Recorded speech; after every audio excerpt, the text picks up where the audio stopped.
Let's get back to the New South Wales election, because major political parties at the moment are running focus groups. They're paying research companies to find out what voters in New South Wales are thinking and feeling, and they're using that to shape policies, messages and, of course, to win the election. Joining me now is the Director of Redbridge Group, Simon Welsh. Simon, what are you picking up in New South Wales? Let's talk seats and where the numbers are at. Yeah, thanks, Laura. It's an interesting story. So we know Labor needs to pick up to win government around sort of that 11 seats sort of mark. They're sitting on the 36 or so at the moment. Got to get up to 47 to get a majority.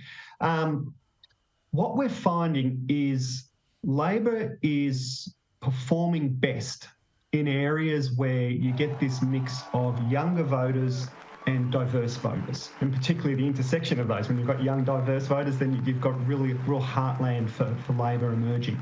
So when you sort of look at that demographic profile and lay that across Sydney, what you find is, yeah, look, there's probably 4 or 5 seats that demographically are quite primed and ready to fall. You know, seats like the old Seven Hills, which I think is Winston Hills redistributed, you know, places like Holsworthy, East Hills, and even a seat like Parramatta, which is relatively comfortable now, seems a bit of an outlier demographically. So Labor will need all of those seats and more, obviously. But there's sort of that 4 or 5 that are kind of primed. Outside of that, demographically, things get a little bit tricky in Sydney.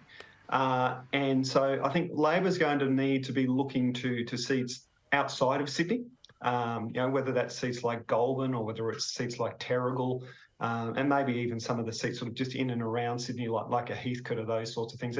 On a really good day, maybe a Penrith or something like that. So they're going to need a really good day.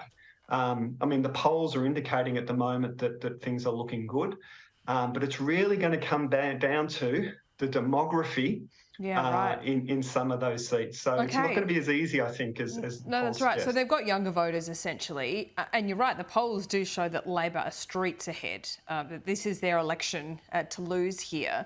So what is happening there? Is it coming down to, OK, yep, there's a popular vote, which is one thing, but it's coming down to what, those seats in Western Sydney, but also, as you say, up the coast?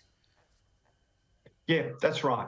And so it's those central coast sorts of seats, but, you know, and if they can pick up others sort of around that suburban fringe, it gets very hard for Labor if you move too far away from Sydney. Certainly if you go over the Great Dividing Range, it gets really, really hard. So I think it's going to be those Sydney seats that sort of decide it. 11 seats is a lot to make up. And we shouldn't lose sight of that. I mean, an 11-seat turnaround is a landslide. And so, you know, the polls are good. The polls are indicating for Labor they should be confident, but the demography is going to be challenging. They will need a really good night with a sort of a generalised swing across Western Sydney to pick up those seats. But the Liberals aren't without challenges either. So I think sort of that so-called teal independent, the community independents in some of those North Sydney seats could make life challenging for them in terms of getting to the 47 mark as well. So the amount of damage that the Teals can inflict on the Liberals, how good a night Labor has out there in those western suburb seats that perhaps demographically don't favour them, if they get a generalised sweep, a generalised sort of rising of the tide, that's what's going to be needed for, I think, to have a sort of a clear-cut result. OK, Simon, we will be watching very closely between now and then, particularly on the night, watching those seats come in. Thanks so much. We'll check in soon. Thanks, Laura.